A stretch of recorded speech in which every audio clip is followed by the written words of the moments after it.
the way that it's turning out, I haven't seen this kind of interest from the American perspective probably since the Rocket. And because when Doug Flutie came up here, no, they didn't care. You know, when Joe Theismann came up here, obviously it's a different era, just like Warren Moon. But there still wasn't really any interest from American networks to cover any of those athletes. Johnny Manziel now has ESPN coming up and sending a guy personally to do work on it. This is a story of some magnitude. There's that curiosity factor, and it always works the same way. Half the people want to see him succeed. The other half are showing up to see him fail. So ESPN sends a guy to camp to actually talk about Johnny Manziel. Here's what I think is interesting when you watch Johnny talk. Over the years that we've seen him, even coming out of A&M, there's always sort of a smirk. There's always a smile. There was maybe a little chuckle in there. There was that perceived arrogance from a privileged kid. That's sort of the perspective. That's why the trouble. That's why the partying, all those kinds of things.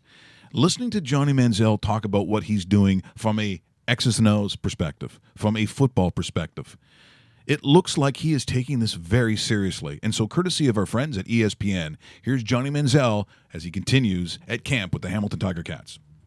Here, Johnny Manziel after Wednesday's practice here at McMaster University in Hamilton.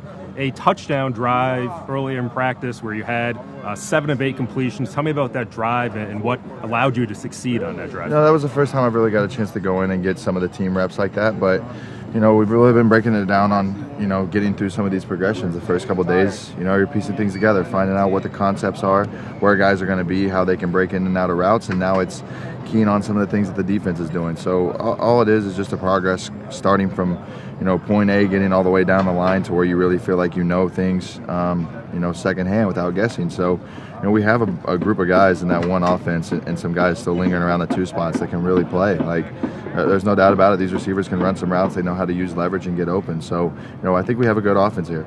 So it's been 4 practices now in the CFL for you. How would you compare your expectations to where you'd be at this point in training camp to where you actually are? Well, it's nicer because, you know, I do have some experience with offenses and scheming against defenses in the past. It's something that we worked on, you know, a lot being in the league. But, you know, even up here, that still doesn't change. There's extra guys. They're doing a little bit different stuff that I haven't seen before. But at the end of the day, you know, I've prepared and done things like this in the past to know kind of where I'm at. So I'm not starting completely from scratch like you know, some people might be, but no, it is a different game. There are different nuances, and, you know, I'm learning things as I go and relying on some of these vets to try and help me out.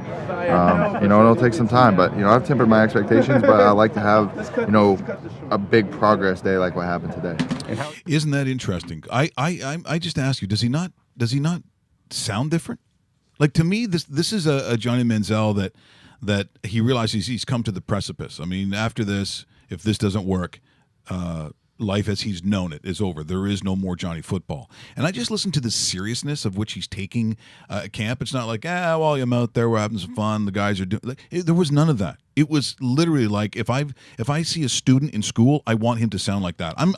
So far, look, it's only camp. It's not even preseason, Dave. We certainly haven't even talked about regular season. We haven't even talked about him being a starter. But if I'm looking at it from a perspective of what Hamilton and their expectations for him up to this point, I'm impressed from what I've seen. What? Did we just become best friends? Yep.